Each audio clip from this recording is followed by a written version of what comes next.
İstanbul Medeniyet Üniversitesi Siyasal Bilgiler Fakültesi İktisat Bölümünden Profesör Doktor Sayın Seyfettin Erdoğan Beyefendi'yi çevrim içi konuşmalarını yapmak üzere aramızda ağırlıyoruz. Seyfettin Bey, hoş geldiniz.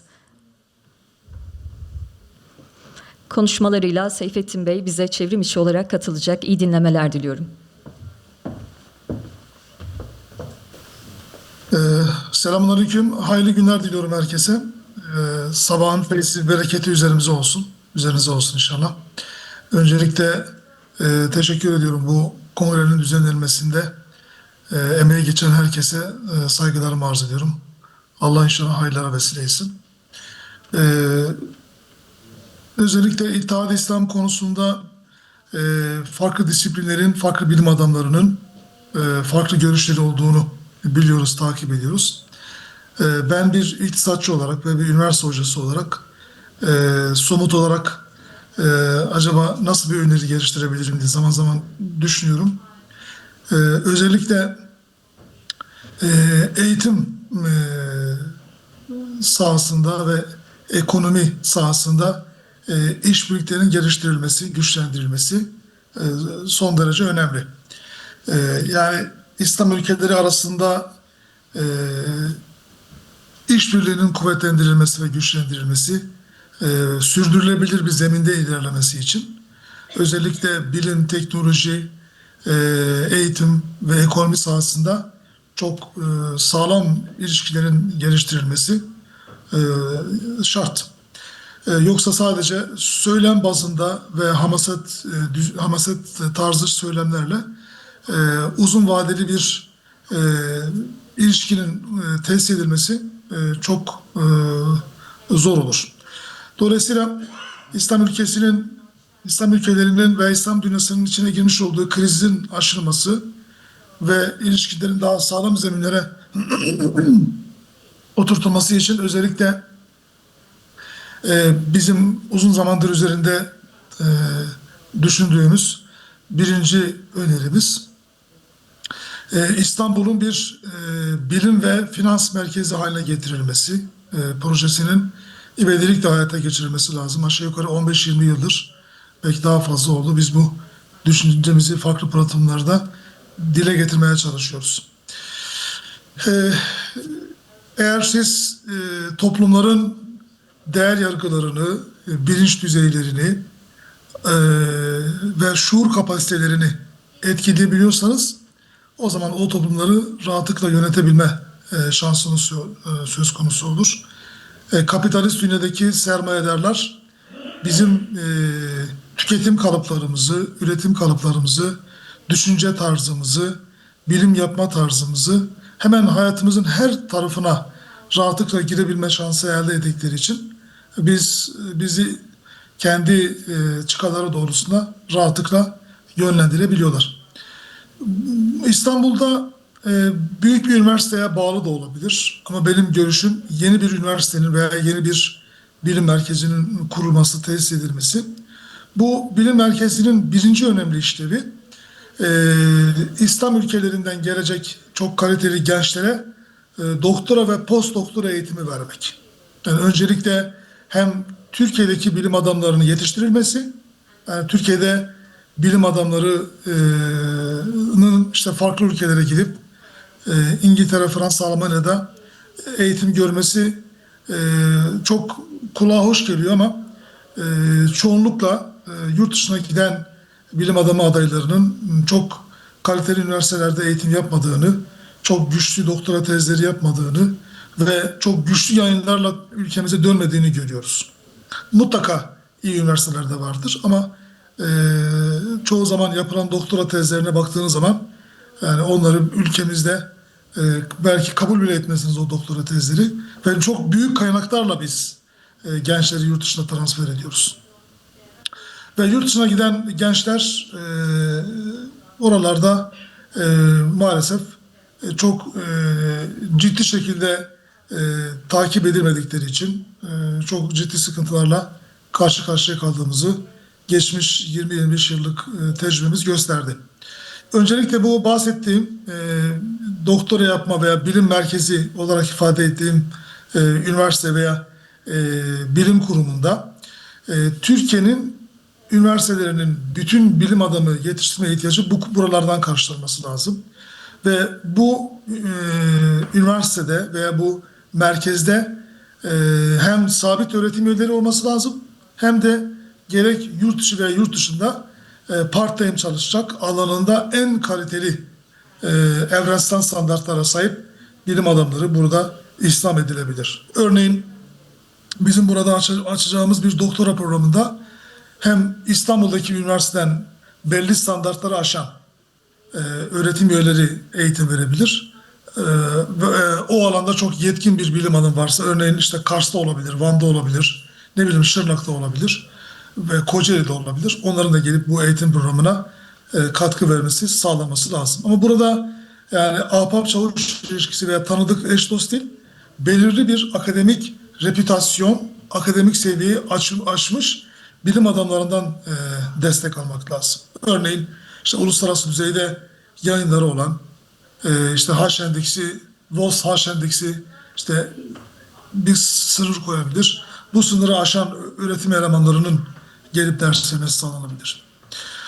Ve bu programlarda dünya standartlarında kaliteli bilim adamlarının eğitim vermesi sağlandığında bir anda dünyanın en önemli bilim merkezlerinden biri haline gelmiş olursunuz. Örneğin diyelim İslami finansla alakalı bir doktora programı açtınız. O alanda dünyada en iyi kimse onlardan destek almak suretiyle part-time ya da full-time surette bilim adamlarını davet edip bunu tamamen İslam ülkelerine değil bütün dünyaya açarak İstanbul'da bu bahsettiğim bilim merkezinde çok kaliteli doktora programları yönetebilirsiniz. Tabii doktora eğitimi sürecinde sadece pür bilimsel dersler değil, aynı zamanda değerler dersi, rol modeller dersi gibi İslami bilinç ve İslami şuuru güçlendiren ve İttihat-ı İslam meselesini içselleştiren çok kaliteli programlarla ve kaliteli bilim adamlarının da yapmış olduğu katkılarla ilave bir program koymak suretiyle hem bilim hem de bilinç düzeyini arttırıcı bir doktora programını uygulayabilirsiniz. Buralarda sadece sosyal bilimler değil, fen bilimleri, tıp bilimleri gibi bütün alanlarda bu bahsettiğim programı uygulamak suretiyle hem İslam ülkelerinden gelecek çok kaliteli gençler hem de bizim ülkemizdeki bilim sorununu rahatlıkla giderebilirsiniz. Ve belli bir zaman kısıtı koyduğunuzda işte bu zaman kısıttan sonra çünkü çok zaman çabuk geçiyor. İşte 5 yıl belki 7 yıllık bir periyottan sonra bir anda bu merkezlerden yetişmiş bilinçli, şuurlu, İttihat-ı İslam meselesini hayatının gaye hayali durumuna getiren, temel hedefi haline getiren bir neslin yetişmesine katkı yaparsınız. Yani bu son derece önemli. Çünkü eğer bu şuurla bilinçlenmiş çok kaliteli bir nesil eğer yetiştiremezseniz o zaman İslam ülkelerinin karşı karşıya kalmış olduğu sorunları çözme şansınız çok zor olur. Bu projenin gerçekleştirilmesi durumunda ancak biz İslam ülkeleri arasında sorunların ilişkilerin güçlendirilmesi, sorunların bertaraf edilmesi konusunda adım atma şansımız söz konusu olabilir. Bu bahsettiğim merkez o kadar güçlendirilmeli ki aynı zamanda yüksek lisans programları, doktora programları, tesis programlar, sertifika programları gibi dünyanın en kaliteli bilim adamlarından, en güçlü bilim adamlarından ama bahsettiğim gibi WOS H endeksi gibi objektif bilimsel kriterlere göre en az mesela 20 H endeksi olmayan bir bilim insanının belki buralarda ders vermesi daha zor olması lazım. Bu seviyeyi aşan bilim adamları burada ders vermesi lazım. Bu bahsettiğim bilim merkezi eğer bu amacını çok iyi şekilde gerçekleştirirse ve burada çok kaliteli, çok nitelikli bilim insanları yetişmeye başlarsa bir zaman sonra bu bilim merkezi tıpkı Nobel Ekonomi Ödülü gibi veya Nobel diğer bilim ödülleri gibi yani alanlarda çok güçlü ödüller de vermek suretiyle bir anda dünyanın gündemine gelecek ve küresel düzeyde ciddi bir reputasyonu olan bir bilim merkezi haline gelecektir. Dolayısıyla güçlü bir kurum olduktan sonra bu kurum işte Nobel benzeri, yani ben isim olarak söyledim, yani yoksa tabii Nobel diye bir isim koymayız. Ama bu tarz güçlü ödüllerle kendi tanınırlığını, kendi bilinirlik seviyesini daha da arttırmak suretiyle güçlü bir kurum haline gelebilir. Bu sadece benim bahsettiğim işin bir tarafı. Ondan sonra ama zamanımız kısıtlı olduğu için bu bilim merkezinin beraberinde veya farklı da olabilir. İşte Uluslararası Finans Merkezi, Uluslararası Savunma Sanayi Geliştirme Merkezi gibi merkezlerde yapılabilir. Eğer biz bu yeni dönemde, yani önümüzdeki dönemde bütün ekonomilerin, yani sadece İslam ülkelerinin değil, dünyanın birçok ülkesinin ekonomisine, sosyal hayatına, bilimine yön verecek nesillere dokunamazsak, yani o zaman ortak bir zeminde buluşup sorunlara ortak bir çözüm üretme konusunda fikir birliği yapmamız çok zor olur.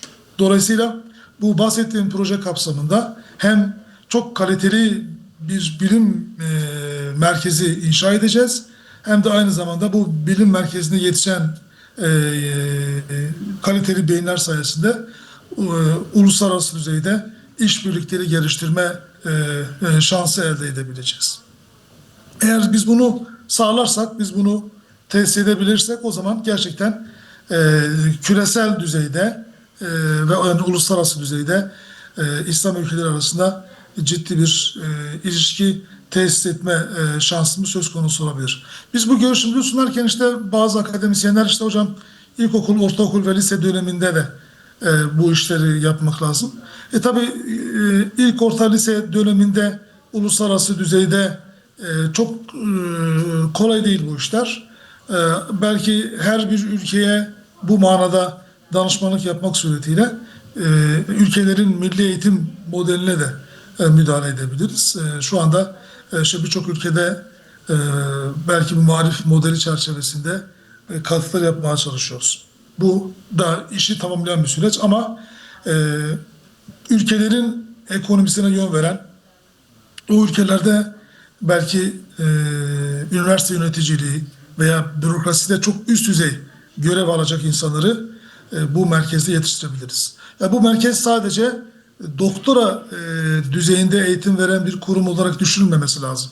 Yani bu temel amacı bu. Yani doktora bilim adamı yetiştirmek ama aynı zamanda o ülkelerin bütün yönetsel süreçlerine yön verecek, gençleri cezbedecek eğitim programları da açılabilir. Yani lisansüstü düzeyde az önce bahsettiğim gibi işte sertifikasyon programları gibi ve yüksek lisans programları gibi programlar da açılması son derece önemli.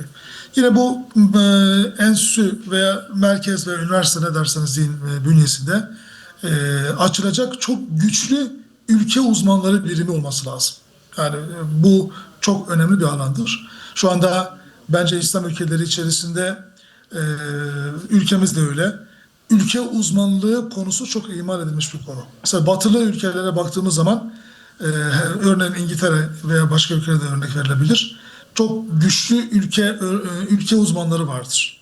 Yani bizim ülkemizde de mutlaka devletin güvenlik birimleri bünyesinde ülke uzmanları vardır mutlaka. Ama bu bilim merkezinde de her ülkeyle alakalı doktora düzeyinde, yüksek lisans düzeyinde ve en azından sertifikasyon düzeyinde derinlemesine ülke uzmanları konusunda birimler de tesis edilebilir. Özellikle bölgesel düzeyde, örneğin Afrika düzeyinde, Asya düzeyinde, Avrupa düzeyinde değil, aynı zamanda mikro ölçekte ülke düzeyinde uzmanların yetişeceği merkezler de tesis edilebilir. Dolayısıyla ülkelerle sosyal, siyasal ve kültürel ve ekonomik ilişkiler kurarken bu ülke uzmanlarının yönlendirmesiyle ancak onlarla çok sağlam ilişkiler, sürdürülebilir ilişkiler kurabilirsiniz. Dolayısıyla bu da yine bu merkez bünyesinde tesis edilmesi gereken bir konu. Son bir şey, Yine bu ülke, bu merkez bünyesinde firmaların ve ülkelerin kredi notlarını saptayacak veya o firmaları ve ülkelerin değerlemesini yapacak Deloitte tarzı, belki ondan daha iyi kurumsal yapılar da inşa edilebilir. Bu kurumsal yapılar aynı zamanda uluslararası sermaye yatırımlarına yön verecek danışmanlık birimleri de kurmak suretiyle ülkeler arası sermaye akışlarının da daha bilimsel bir zeminde yapmasına katkı yapacaktır. Süremi aşmak istemiyorum. İnşallah bu toplantının hayırlara vesile olmasını Yüce Allah'tan niyaz ediyorum. Herkese saygılarımı arz ediyorum. Hayırlı günler.